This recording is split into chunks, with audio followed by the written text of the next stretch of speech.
우리 말씀 함께 읽겠습니다. 창세기 22장 1절에서 14절입니다. 창세기 22장 1절에서 14절, 저와 여러분 한 절씩 교독하며 읽도록 하겠습니다. 네, 그 일 후에 하나님이 아브라함을 시험하시려고 그를 부르시되 아브라함아 하시니 그가 이르되 내가 여기 있나이다.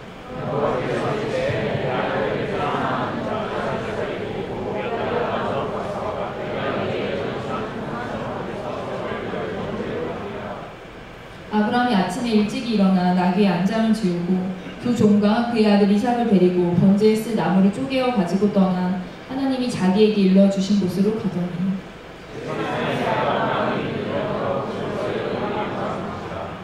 이 아브라함이 종들에게 이르되 너희는 나귀와 함께 여기서 기다리라. 내가 아이와 함께 저기 가서 예배하고 우리가 너희에게로 돌아오리라 하고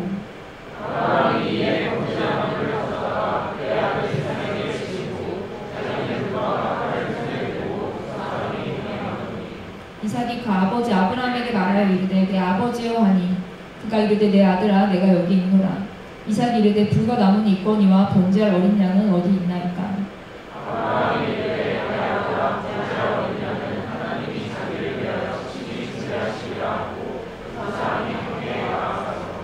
하나님이 그에게 일러주신 곳에 이른지라. 이에 아브라함이 그곳에 제단을 쌓고 나무를 버려놓고 그의 아들 이삭을 결박하여 제단 나무 위에 놓고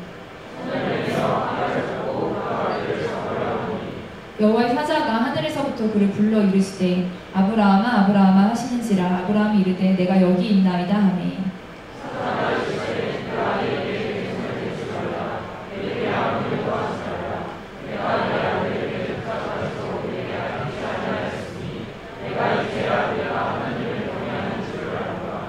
아브라함이 눈을 들어 살펴본즉 한 순양이 뒤에 있는데 뿔이 숫풀에 걸려 있는지라. 아브라함이 가서 그 순양을 가져다가 아들을 대신하여 번제로 드렸더라.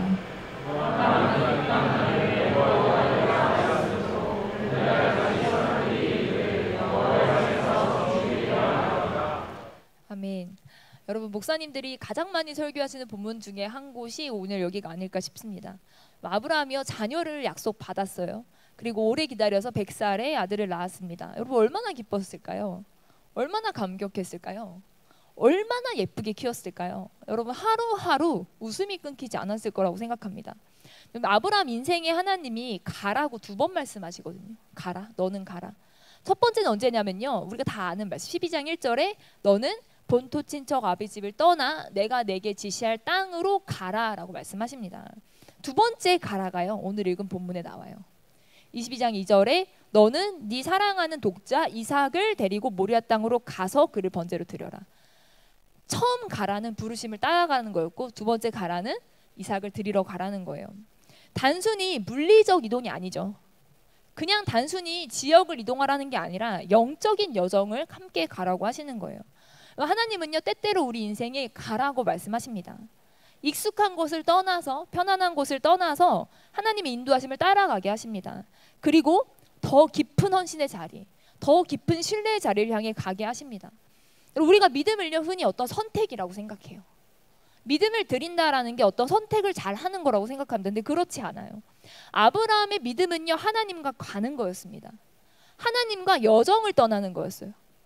이 먼 웨이, 길을 가는 거였습니다. 하나님이 가라 할 때 잘 따라가야 됩니다. 아멘. 아브라함은요 2번 다 잘 따라갔어요. 가라고 할 때 잘 따라갔어요. 근데 왜 모리아산이었을까요? 아브라함이요 가라고 하시니까 아침 일찍 떠납니다. 3일째에 눈을 들어 멀리 보니까 모리아산이 보여요. 그러니까 3일길을 갔다는 거죠. 여러분 3일 가는 동안 이삭이랑 얘기를 안 했을까요? 이삭이 아버지 하니까 하면서 대답을 하잖아요. 이렇게 질문 상호작용을 하잖아요. 여러분 가는 동안요 아들이랑 얘기했을 거예요. 같이 걸어가고 같이 뭐 먹을 거 싸왔겠죠. 앉아서 종들이 있으니까 앉아서 밥도 먹고, 잘 때 밤에 뭐 텐트 치고 같이 자고 다시 일어나서 다시 아침 먹고 걷고. 여러분 이 3일길은요 아들이랑 약간 캠핑 떠나는 그런 느낌이죠. 아들이랑 같이 대화하고 함께 나누면서 가는 거. 아브라함 마음 어땠을까요? 그를 번제로 드리라고 하잖아요. 번제를요 직접 아브라함이 드려야 됩니다.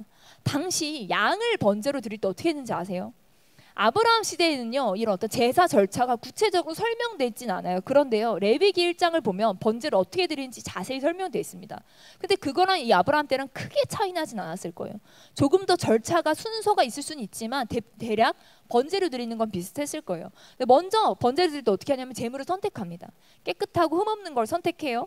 그리고 제물 위에 손을 얹고 안수해요. 죄를 뒤집어 씌우고 죽음을 넘기는 거죠. 그리고 여러분, 제물 누가 잡아요? 여러분, 이거 양 잡고 소 잡고 하는데요, 무슨 망나니 고용합니까? 그렇지 않아요. 번제 드리는 사람이 직접 죽여야 됩니다. 어디를 죽여야 빨리 잘 죽이지? 목을 끊어야죠. 그죠? 짐승의 목을 끊는데 목을 베거나 주로 목에 있는 동맥을 잘라서 이제 죽입니다. 조금 잔인한가요? 어쨌든 제사를 그렇게 드렸어요. 그리고 그 받은 피를 제단 주변에 흩뿌렸고, 제물은요, 불에 태우기 전에 가죽을 다 벗겼어요. 그리고 머리, 다리, 내장 등을 분리시키고요. 그리고 불결한 부분, 내장이나 정강 이런 건요, 물에 씻었어요. 깨끗하게. 그래서 이 모든 걸 제단 위에 태우는 게 번제였다는 거예요. 이 과정은요, 여러분 30분 1시간 컷이 아닙니다. 어쩌면 하루 종일 걸려요. 하루 종일 3시간에서 6시간 이상 걸립니다. 가죽 벗기고 각 뜨고 불 지펴서 태우는 데까지만 진짜 반나절 이상이 걸리는 시간이에요. 근데 여러분, 번제 비슷하게 아브라함도 레위기에 나온 거랑 비슷하게 드렸을 거란 말이죠. 순서는 좀 생략됐을 수 있지만. 근데 여러분, 이게 사람으로 바뀌면 어떤가요? 조금 얘기해 볼까요? 사람을 어디를 끊어야 빨리 끊었을까? 목을 이제 대동맥을 끊었겠죠. 그리고 여러분, 가죽을 벗긴, 여러분 이게요, 이성이 있는, 감정이 있는 사람이 감당할 수 있는 그런 과정일까요? 잔인하다로 설명이 될까요? 잔인을 넘은 이 잔혹함입니다. 인간이 어떤 심리적인, 물리적인 압박의 한계 가운데 이 일이 있었을 거예요. 여러분, 잔혹해도 이토록 잔혹할 수 없는데 아브라함이 제사를 좀 드려봤잖아요. 번제를 좀 드려봤잖아요. 이게 보통 과정이 아니라는 걸요. 번제로 드린다라는 게 말처럼 쉽지 않다는 거 아브라함은 해봤기 때문에 알고 있었을 거예요. 여러분, 어떤 분들은요, 그렇게 얘기해요. 아브라함이 이삭을 바칠 수 있었던 이유는 이삭이 청소년이었기 때문이라고. 반항기에 있는, 이 사춘기에 있는 청소년 자녀를 가지신 분들이 그렇게 얘기하더라고요. 이삭 바칠 수 있을 것 같다고. 여러분, 그랬을까요? 말씀이 임해서요, 다음날 아침 일찍 떠나는데 모리아산까지 3일 길을 가면서 아브라함이 마음이 안 흔들렸을까요? 수천 번 흔들리지 않았을까요? 이건 아버지로서의 본능을 거스리는 일이에요. 애랑 눈빛 교환을 하고 애가 조잘거리는 말을 듣고 잠든 얼굴을 쳐다보면서요, 아브라함이 먼저 코 골면서 자진 못했을 것 같아요. 근데 그런 마음, 그런 시간들 안에 아브라함 마음은 굉장히 고통스러웠겠죠. 하나님의 말씀에 순종하기까지 수많은 번뇌와 고민들, 그리고 재결단이 있었을 거예요. 여러분, 우리가요, 다시 한번 믿음에 대해 얘기해 볼게요. 믿음은요, 한 번의 선택이 아니에요. 믿음은 그냥 잘 결정하는 게 아닙니다. 믿음은요, 그 결단을 지켜가는 과정이에요. 감정적으로 동의되지 않는 순간들이 와요. 이게 맞아? 라고 생각되는 때가 옵니다. 되돌아가고 싶은 순간들이 옵니다. 나 여기까지 해도 충분하지 않았나? 고민하게 됩니다. 내가 음성 잘못 들었던 거 아닐까? 생각하는 때도 있습니다. 믿음은요, 수천 수백 번 흔들리며 그걸 지켜가는 과정이에요. 근데 여러분, 그런 생각 해보신 적 없어요? 하나님이 아브라함 중심을 몰라서 테스트하신 거예요? 하나님은 모든 것을 아시는데 하나님이 아브라함 중심 몰랐을까요? 이삭을 드릴 마음 있는 거 몰랐을까요? 아셨을 텐데 왜 시험하실까? 구약에서 하나님이 대놓고 시험한 사람은요, 아브라함이 유일해요. 욥도 시험하셨는데, 욥을 시험하셨지만 대놓고 시험했다라고 안 써 있습니다. 이스라엘도 시험하셨죠. 근데 이스라엘은 어떤 상황과 환경 가운데 그들의 넘어짐, 그들의 훈련 이런 걸 거친 다음에 내가 이스라엘을 시험했다라고 말하시지, 이런 식으로 대놓고 내가 시험한다 하고 시험하는 케이스는요, 아브라함이 유일해요. 여러분, 아무리 사랑해도 사랑 테스트하는 거 기분 좋아요? 여러분, 결혼하신 분들 혹은 연애하시는 분들요, 이렇게 너 나 얼마나 사랑하지 내가 한번 보려고 했어. 하지 좀 마세요. 그런 거 하지 좀 마세요. 여러분, 이거는요, 정말 사랑하는 사이에서도요, 기분 나쁜 일이에요. 아, 네가 나 사랑하지 않는 것 같아서 한번 시험해보고 싶었어. 이거는요, 굉장히 서로 신뢰를 깎는 일입니다. 시험하시는 하나님은요, 우리를 불편하게 합니다. 줬다 뺏는 하나님이에요. 여러분, 하나님이 여러분 우리 인생 가운데 시험하시면 기분이 어떠세요?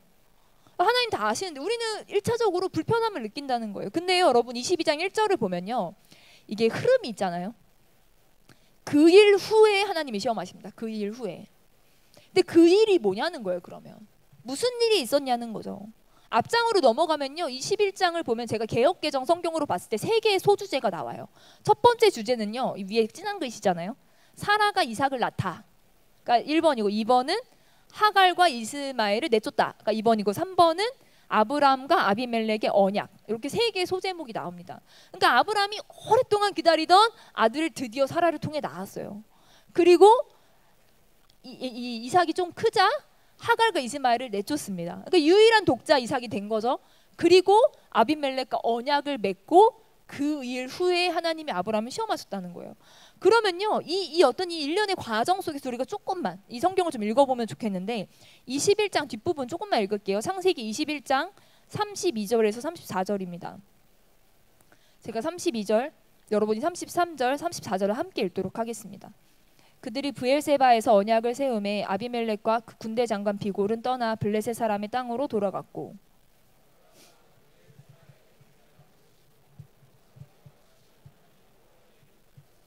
네, 함께 읽겠습니다. 그가 블레셋 사람의 땅에서 여러 날을 지냈더라. 여러분 이게 무슨 사건이냐면요. 아까 소제목 1, 2, 3에서 세 번째 내용인데 블레셋 왕이 아비멜렉인데 군대 장관 비골을 데려와서 지금 아브라함이랑 조약을 맺는 거예요. 왕과 군대 장관이 와서 아브라함과 조약을 맺습니다. 근데 조약의 내용이 뭐냐면요. 이 블레셋 왕 아비멜렉이 보니까 야, 네가 무슨 일을 하다 하나님 너랑 함께 계시네. 아, 여호와 하나님, 네가 진짜 같이 있는 분이 하나님 맞는 것 같다. 네가 진짜 신이랑 같이 있는 것 같다. 네가 하나님이랑 같이 있는 것 같아서 우리 언약 맺는데 너, 나, 내 아들, 내 손자까지 건드리지 마. 우리한테 뭐 나쁜 일 하지 마. 라고 조약을 맺으려고 해요. 그러니까 아브라함이 그 조약 딱 계약서 딱 받는 입장에서 뭐라고 하냐면 불편한 거 얘기하는 거죠. 평소에 너 우리 우물 뺏었었는데. 여러분이 아비멜렉의 이 종들이요 아브라함의 우물을 뺏었어요. 그러니까 아브라함이 이제서야 너 우물 뺏었었는데 얘기하는 거예요. 그러니까 아비멜렉이 야 나 몰랐어. 야, 지금 알았네. 오늘에서야 알았네. 몰랐어. 이제 우물 이제 너 없고 인정해줄게. 그럼 아브라함이요 양 7마리 갖고 옵니다. 그래서 이거 7마리를 우리 맹세하자. 언약 맺자. 이거 우물 내 거라는 거 확인하는 거야. 하면서요 이 브엘세바가 맹세 우물 7우물이란 뜻입니다. 그래서 그렇게 우물의 소유권을 인정받고 그리고 서로 안 건드리기로 약속하고 이 아비멜렉이랑 비골 군대 장관이랑 떠나요. 그러니까 여러분 아브라함 입장에서는요. 본토 친척 아비집을 떠나 내가 내게 지시할 땅으로 가라. 내가 보이는 모든 땅을 내게 주겠다 했는데 여기저기 옮겨서 아무 소유권도 인정받지 못하고 살다가 우물까지 뺏기고 여러분 고대 사람들에게 우물은요 굉장히 중요한 가치를 가지고 있었어요. 물이 있어야 그 땅 근처에 머물 수 있거든요. 물이 없으면 계속 이동하고 옮겨 다녀야 됩니다. 근데 여러분 우물을 팠는데 우물이 나왔는데 그걸 뺏겼어요. 근데 그걸 다시 돌려받는 내 우물을 내 우물이라 인정받고 그렇다 하면 그 주변에 내가 머물 수 있는 어떤 권한을 인정받고 얻은 거예요.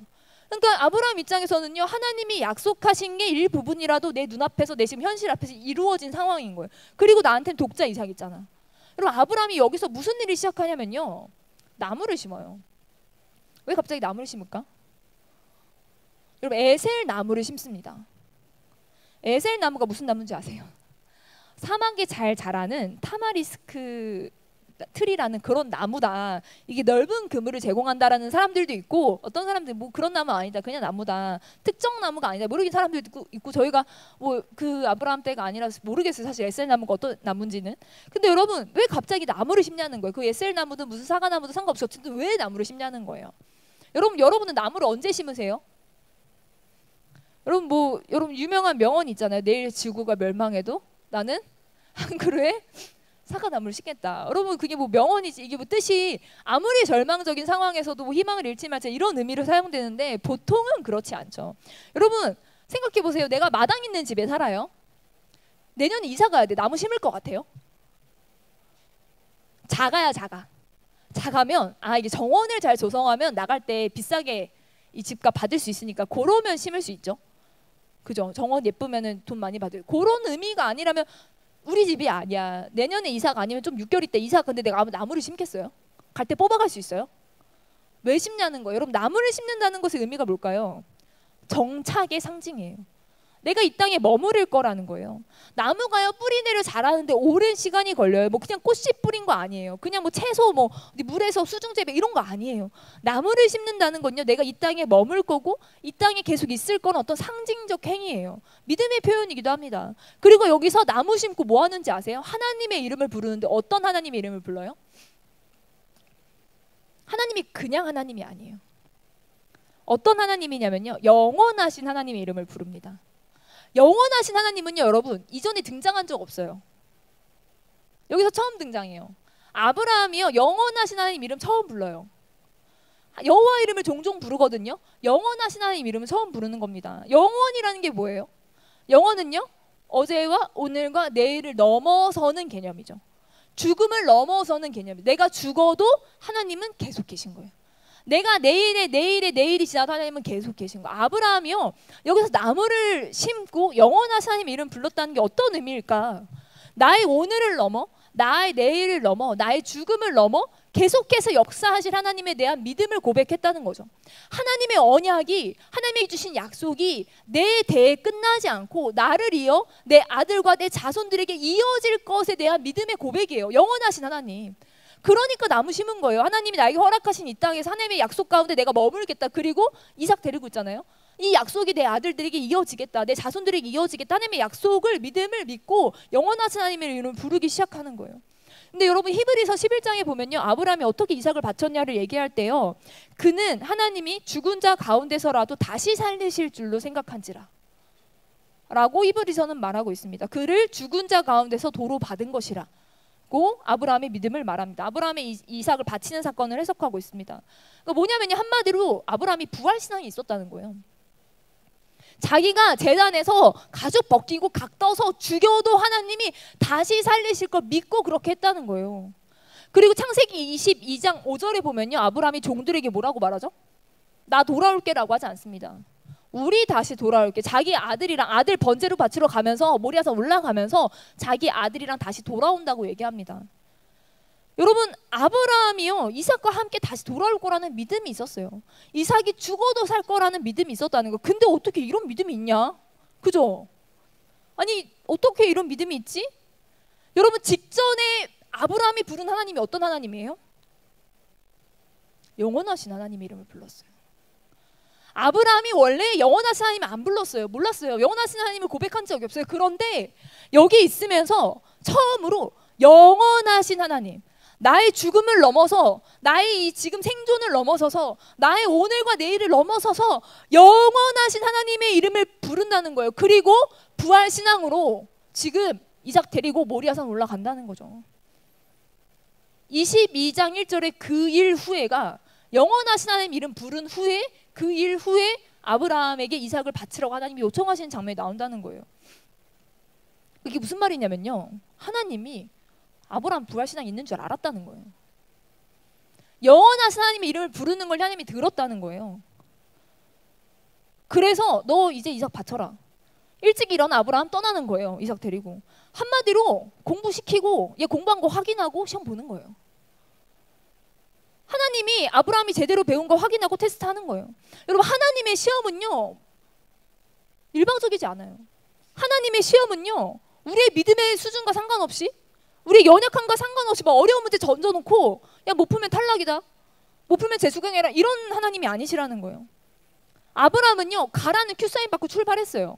근데 여러분, 처음에 12장 1절에 큐사인 받고 출발했는데 너무 연약했어요. 너무 연약해서 부르심을 따라가긴 했지만 아내를 2번이나 팔았어. 처음엔 애굽에, 가보니까 바로 하나님께 묻지 않고 그냥 애굽으로 가버려. 그래서 거기서 바로 왕한테 아내 그냥 내어주고 속수무책으로. 한번 경험했으면 정신 차려야 되는데 윗장에 보면요, 아비멜렉한테 또 내줘요. 하나님 약속 받자마자, 자기 그 1년 안에 아들을 낳을 거라는 그 약속 받자마자도 아비멜렉한테 아내 내줘요. 그리고 하나님이 수습해서 다시 돌려줘. 여러분, 이 아브라함이요, 믿음이 많이 무너지고 많이 흔들려요. 근데 하나님이 그때마다 수습하시고 그때마다 개입하시고 그의 일생에 믿음을 끊임없이 세워주시고 상호작용해 주세요.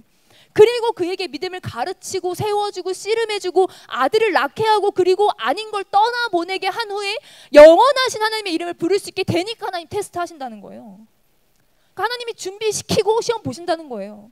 하나님은 안 가르친 거 막 그렇게 시험 보고 너 못 보면은 너 가서 어디서 구석에서 혼나야 돼, 처벌받아, 이런 나쁜 선생님이 아니라는 거예요. 하나님은요, 아브라함이 시험 잘 보도록 최선을 다해 준비시켰어요. 최선을 다해 가르쳤고요, 최선을 다해 믿음으로 상호작용 해줬어요. 그리고 최적의 타이밍에 시험의 링 위에 세우는 거예요. 여러분, 그러니까 우리는 하나님의 시험을 두려워할 필요가 없습니다. 하나님은요, 우리한테 관심 없는 나쁜 선생님 아니에요. 우리에게 최선의 코치이십니다.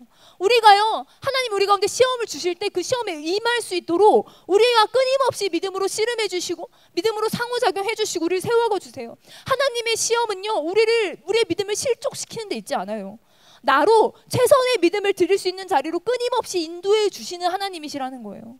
여러분, 우리가요, 애 하나도요 10개월 품고 배 아파 낳는데 그 애랑요 애착관계 다시 형성해야 돼요. 황당하죠. 내가 낳고 끝이 아니야. 얘랑 얘 이 조그만 갓난쟁이를 데리고 얘랑 나랑 애착관계를 형성하려고 3년 가까이 부모님들이요 많은 애를 쓰고 노력을 합니다.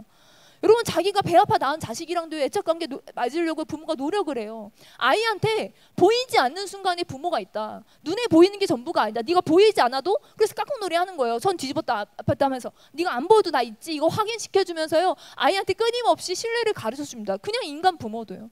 근데 여러분, 하나님이요 우리를 위해 아들을 주신 하나님 우리를 시험하신다. 야, 너 시험하다. 너 죽어도 상관없어. 그냥 링 위에 던져놓고 너 그냥 피 터져 그냥 죽을 때까지 싸워. 이런 분이 아니라는 거예요.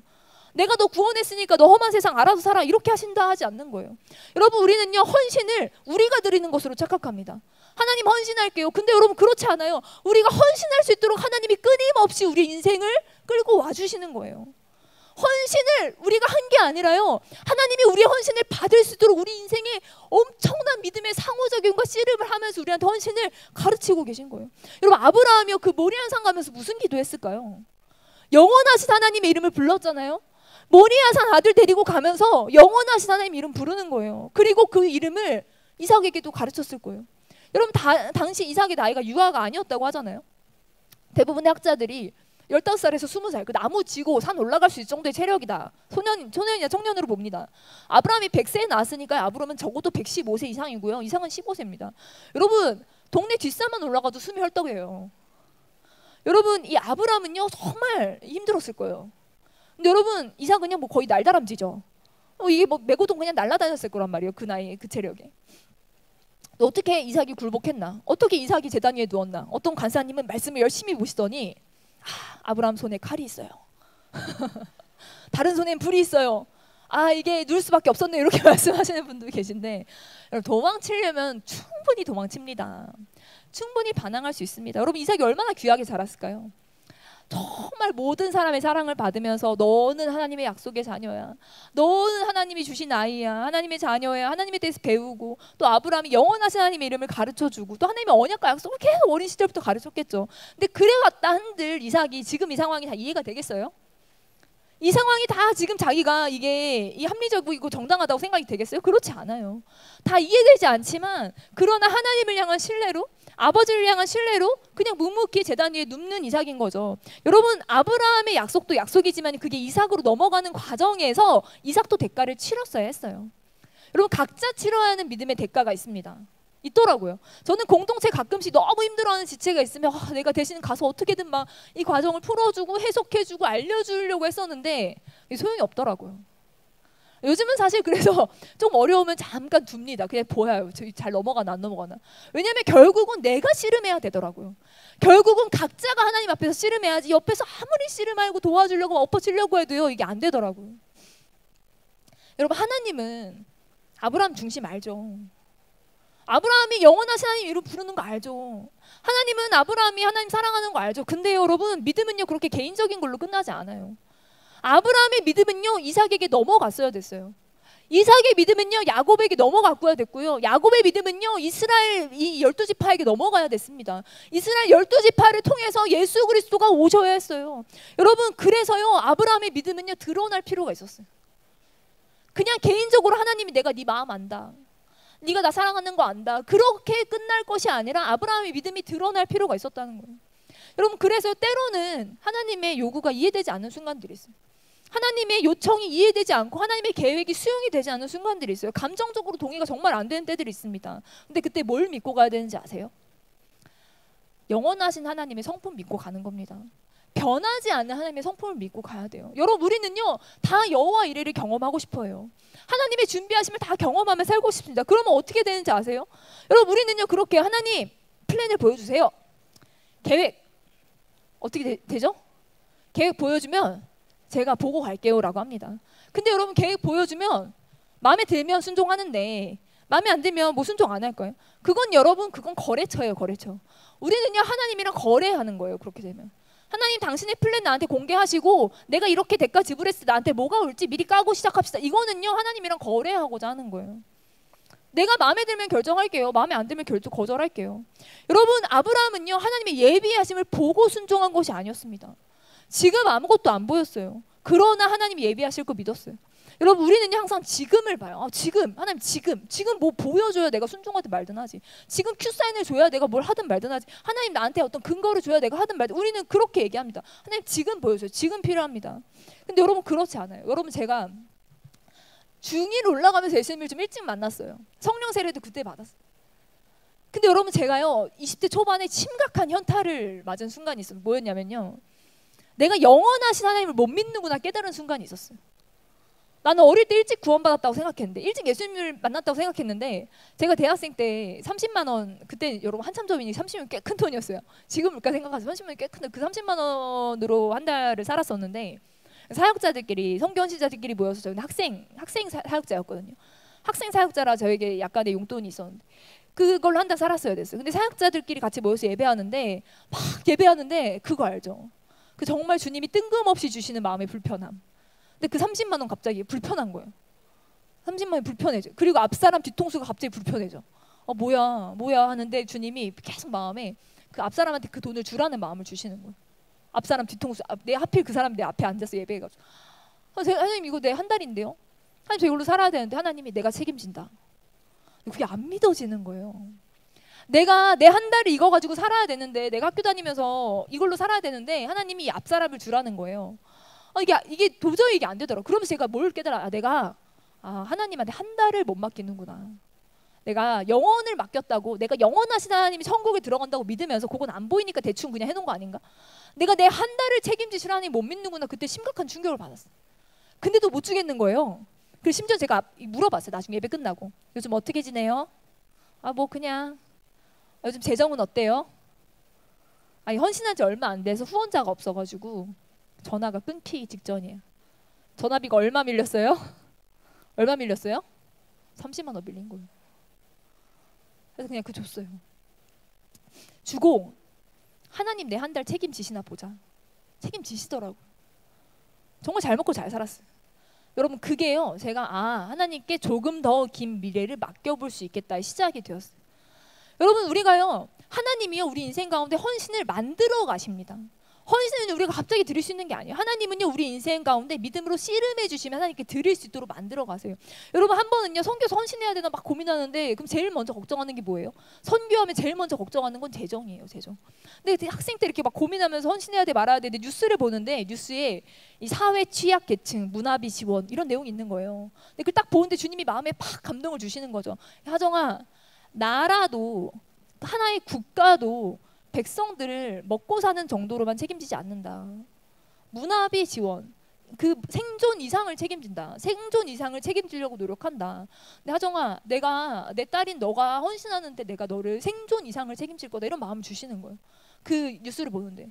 그래서 주님, 제가 주님을 더 믿겠습니다. 이렇게 기도하는데 갑자기 문자가 온 거예요. 어떤 문자가 왔냐면, 어떤 언니가 취업 준비 중이었는데, 저랑 친한 언니가 아니었어요. 취업 준비 중이었는데 언니가 갑자기 공부하다 생각났대요. 자기가 취업하면 너를 후원하기로 하나님 앞에 약속한다.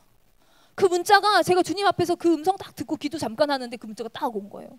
하나님 사인 주시는 거죠. 내가 확증한다. 내가 너를 책임진다. 여러분들, 그 언니는 취업하고 후원을 안 해줬어요. 안 해줬지만 주님이 그 순간 그 언니의 결단을 사용하신 거죠.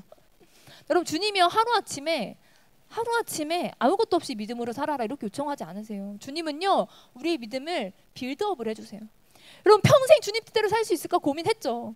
고민했어요. 그런 고민 안 하는 사람 있을까요? 미래가 두렵죠. 하나님, 내가 하나님 어디까지 믿을 수 있을까 이런 고민 안 해봤겠어요? 근데 그렇게 고민하는데요, 여러분, 막 고민하고 기도하고 씨름하고, 하나님, 제가 도대체 하나님을 어디까지 믿어야 되나요? 내가 하나님을 어디까지 어떻게 믿어드려야 되나요? 도대체 믿음이라는 게 어느 지경인지 모르겠어요. 막 답답한 마음에 기도하고 잤는데, 그때 제가 되게 신기한 경험을 했어요. 잃어버린 물건이 있었거든요. 작은 물건이었어요. 그걸 잃어버렸었는데 그걸 제가 찾으려고 진짜 쓰레기통까지 뒤졌어요. 재활용통 샅샅이 뒤졌는데 그 물건이 없어진 거예요. 너무 마음이 속상했는데, 그러고 잊어버리고 있었거든요. 근데 내가 하나님 어디까지 믿어야 돼요? 막 이러다가 막 씨름하다 잠들었는데, 꿈에 그 물건이 어디 있는지 보이는 거예요. 어디였냐면 서랍장이 이렇게 있으면, 제가 윗서랍장을 썼는데 물건이 넘치면 뒤로 빠지는 거 아세요? 그럼 제일 아래 서랍장 꺼내면 그 밑에 물건 깔려있는 그런 경우 아세요? 꿈에 제 물건이 그 제일 아래 남의 서랍장 밑에 깔려있는 거예요. 윗서랍장에서 떨어져서. 그래서 아침에 눈 뜨고 이게 뭐지? 해서 허락을 구하고 남의 서랍장 안에를 드러냈는데 그 안에 제가 잃어버린 물건이 있는 거예요. 와, 하나님 무슨 탐정인가? 물건 찾게 해주시는 분인가? 그렇지 않죠. 그 물건 딱 보는데 주님이 제 마음에 강하게 그렇게 말씀을, 하정아, 나는 네가 보지 못하는 것을 본다. 하정아, 나는 네가 알지 못하는 것을 안다. 하정아, 나는 너가 소중하게 여기는 걸 줄 수 있는 사람이다. 줄 수 있는 하나님이다.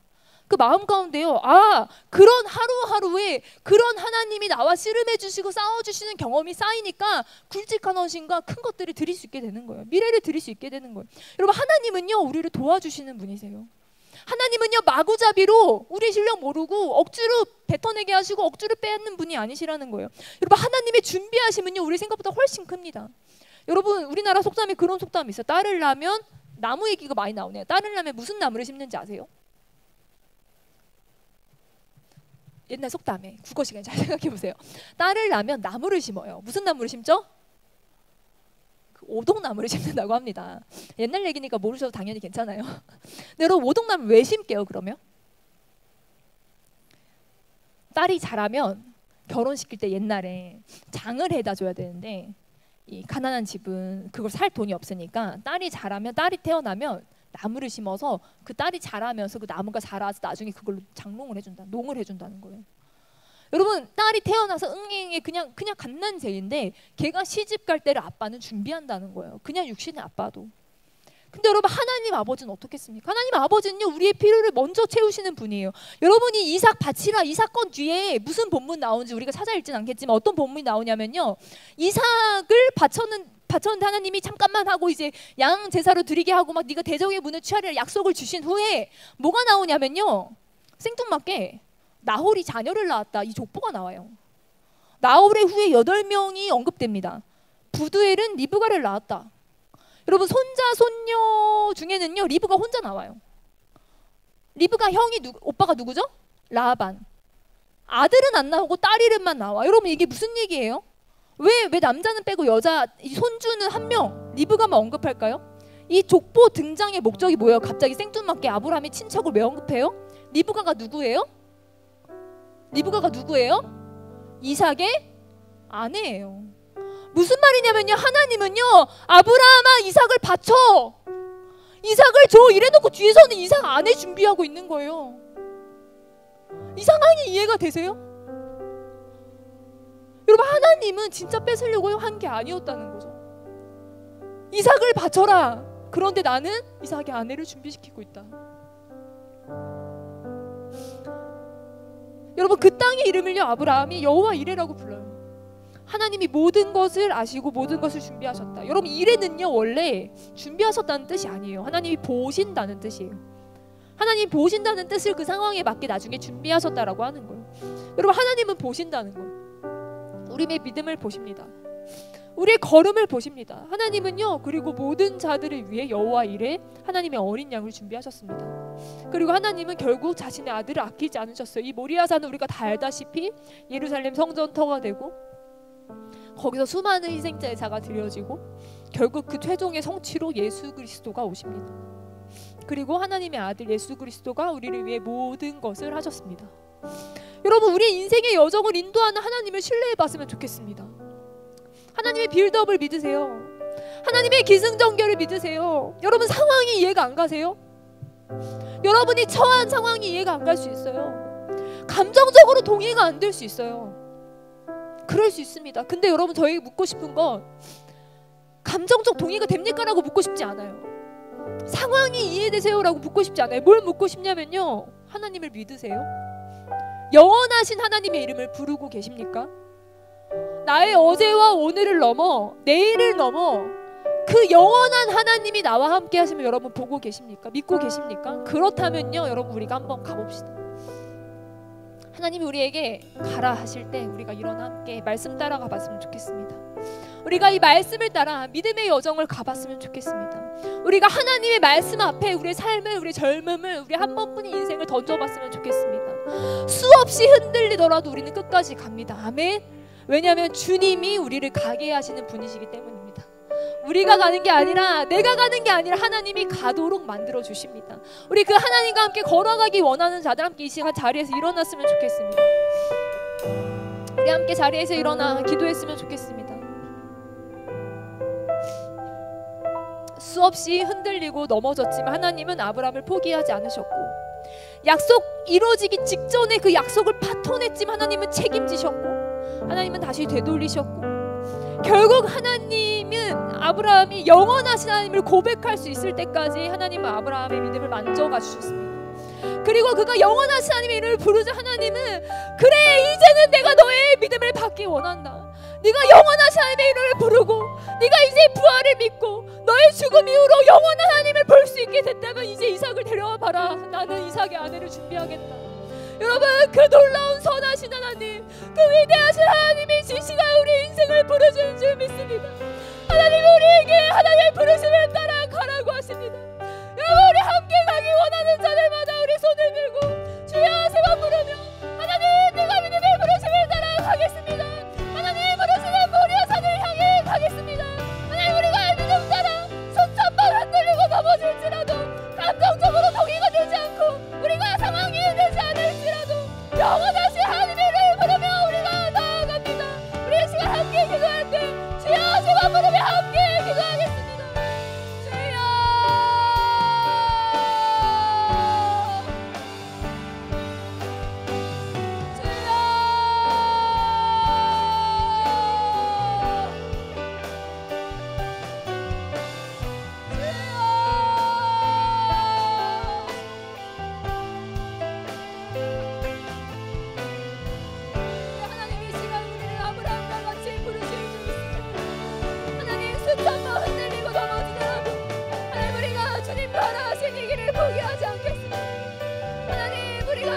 헌신을 짜내야 되는 것이 아니라 하나님 우리에게 없는 믿음을 받아내시는 분이 아니라 하나님 우리가 믿음으로 살아갈 수 있게 우리를 도와주시는 분이십니다. 하나님 우리 인생을 책임지시고 어제나 오늘이나 내일이나 영원토록 우리와 함께 하시고 하나님 우리로 영원한 하나님을 보게 하시는 분인 줄 믿습니다.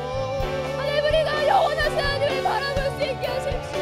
우리 인생을 향해 가장 선하시고 가장 위대하시고 가장 놀라우신 하나님의 성품을 바라볼 수 있게 하십시오. 우리를 위해 아들을 주신 분을 바라볼 수 있게 하십시오.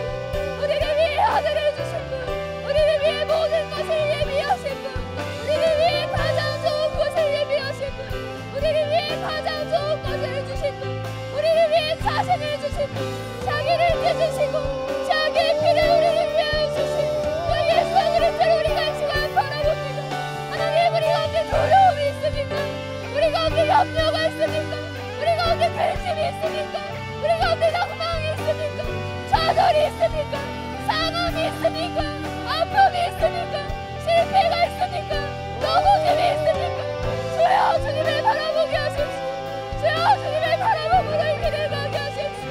우리가 주의 말씀을 포기하지 않을 것입니다. 우리가 주의 말씀하신 것을 포기하지 않을 것입니다. 하나님 가라 하시면 우리는 갑니다. 주여 가라 하시면 갑니다. 주여 가라 하시면 갑니다. 주여 가라 하시면 가는 믿음의 여정. 하나님 우리를 포기하지 않으시는 하나님과 함께 갑니다. 당신이 우리를 포기하지 않으시기 때문에, 당신이 우리를 사랑하시기 때문에, 우리를 위해 준비하셨기 때문에, 우리를 위한 여호와 이레가 있기 때문에 우리가 이 길을 포기하지 않고 갈 수 있으는 믿음으로 고백합니다. 주여 여호와 이레를 바라보게 하십시오. 하나님 우리를 위해 준비하시는